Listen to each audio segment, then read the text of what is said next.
Hati-hati dengan kalimat ini, kembali ke Quran dan Sunnah. Hati-hati dengan kalimat ini. Kenapa saya bilang hati-hati? Karena buktinya kalau tadi saya sampaikan sebuah ayat Al-Quran, kamu aja bingung kok mau kembali ke Quran dan Sunnah. Begitu juga kalau saya sampaikan sebuah hadis, kamu akan bingung gitu. Kalimat ini itu tidak salah, benar.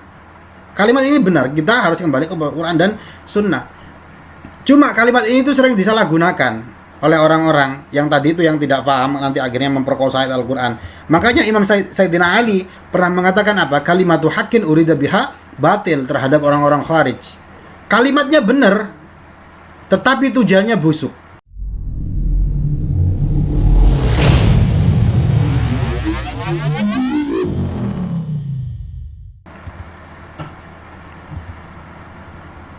Monggo. Saya Ustaz. Nah, Mas Muk, siapa namamu? Sultan Ustaz. Sultan Bintaro apa Sultan mana ini? Sultan Fulvian. Oh, Sultan Fulvian. Saya kira sayangannya ini Sultan Bintaro itu. Monggo, silahkan. Kalau mengenai dalam memahami sunnah atau hadis, apakah cukup Ustadz untuk memahaminya lewat terjemahan hadis? Udah? Ya, Ustadz. Saudara Sultan bertanya, kalau kita memahami hadis cukup tidak dengan cara terjemahan saja? Jawabannya tetap tidak cukup. Jadi kamu gini, hati-hati ya dengan kalimat ini. Hati-hati dengan kalimat ini, saya tulis. Hati-hati dengan kalimat ini, kembali ke Quran dan Sunnah. Hati-hati dengan kalimat ini. Kenapa saya bilang hati-hati? Karena buktinya kalau tadi saya sampaikan sebuah ayat Al-Quran, kamu aja bingung kok mau kembali ke Quran dan Sunnah. Begitu juga kalau saya sampaikan sebuah hadis, kamu akan bingung gitu. Kalimat ini itu tidak salah, benar. Kalimat ini benar, kita harus kembali ke Quran dan Sunnah. Cuma kalimat ini itu sering disalahgunakan oleh orang-orang yang tadi itu yang tidak paham, nanti akhirnya memperkosa ayat Al-Quran. Makanya Imam Sayyidina Ali pernah mengatakan apa? Kalimatu haqqin urida biha batil terhadap orang-orang Khawarij. Kalimatnya benar, tetapi tujuannya busuk. Nah, orang-orang yang sekarang ini menggunakan kembali ke Quran dan Sunnah dan sebagainya, itu niatnya bermasalah. Bagaimana seorang Sultan Fulvian ini mau kembali ke Quran dan Sunnah, mau bahasa Arab aja nggak bisa? Bagaimana dia harus kembali ke Sunnah? Baca hadis saja nggak bisa, qiraah saja dia tidak tahu. Ini dibaca ihdinas siratal atau ihdinas siratal tidak tahu. Apalagi kalau Qurannya misalkan tanpa fathah, tanpa kasroh, seperti Quran-Quran zaman dahulu. Bagaimana dia faham? Nah, oleh sebab itu kita harus sadar bahwa kita orang awam, kita orang Indonesia, kita orang anak-anak PAI kelas E ini tidak faham Al-Quran dan secara sunnah. Tapi di sisi lain kita kepingin kembali ke sunnah. Oleh sebab itu kita kembali, coba perhatikan, ke misalkan ya ini sunnah menurut pemahamannya Imam Syafi'i, Imam Hambali, Imam Maliki, Imam dan Imam Hanafi. Kamu tinggal milih mau kembali ke Quran dan Sunnah menurut pemahamannya siapa. Karena kalau kamu menurut pemahamanmu, ya gak paham kamu. Kalau kamu kembali ke Quran dan Sunnah menurut pemahamannya siapa, Darmo Gandol, ya gak paham juga.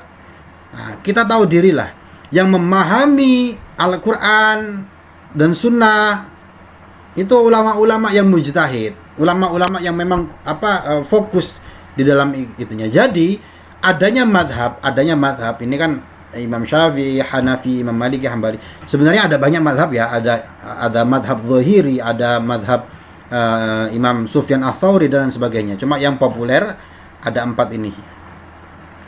Jadi kita kembali ke mereka. Misalkan ya, coba Sultan, hidupkan mic-mu. Ya, Ustaz.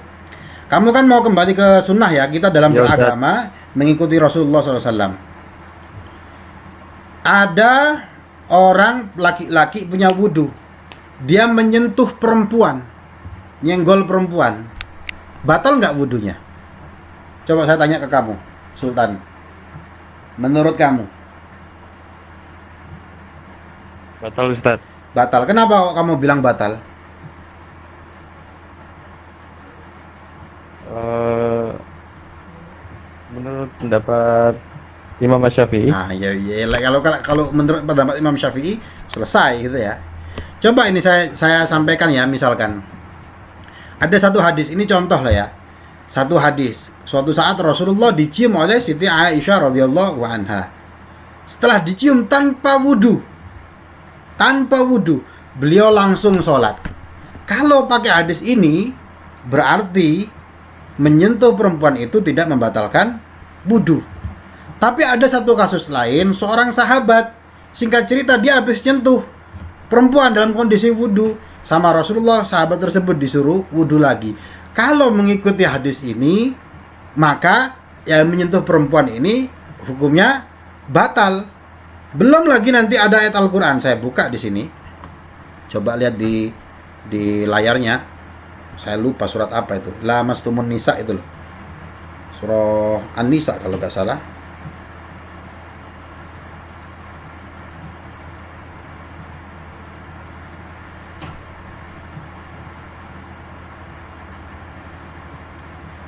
Nah ini coba, ada ayat yang saya kasih pointer ini. Aula mastumun nisa, orang-orang yang beriman, idza kumtu ila sholati, kalau kamu mau mendirikan salat, faghsilu wujuhakum, ini tentang wudu. Kemudian kalau batal, yang membatalkan itu apa? Lamastumun nisa. Kalimat lamisa, lamastum ini diartikan kalau bahasa Arab artinya menyentuh.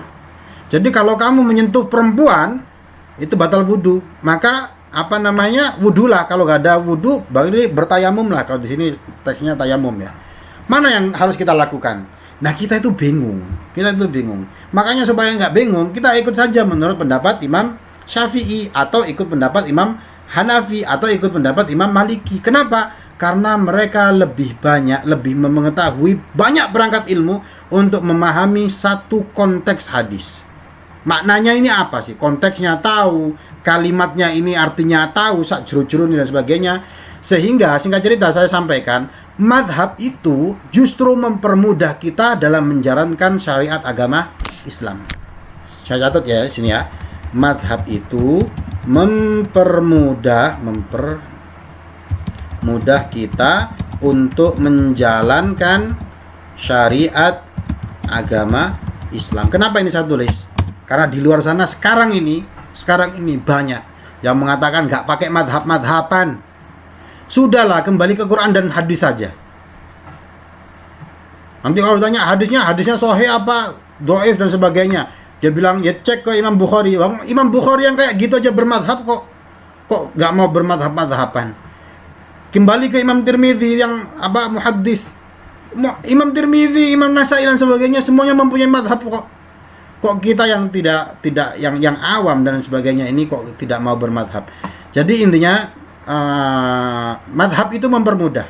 Kalau kita ingin memahami hadis-hadis ahkam, hadis-hadis hukum, kita awam tidak faham, maka kita kembali kepada pendapat Al-Quran dan Sunnah menurut pemahamannya para ulama. Jadi jangan sampai kamu terpesona dengan kalimat kembali ke Quran dan Sunnah, tapi nggak pakai kitab-kitab kuning, nggak pakai penjelasan para ulama, ya modar gitu lah. Nah, itu bahayanya. Misalkan bahaya lagi, ada ayat Al-Quran,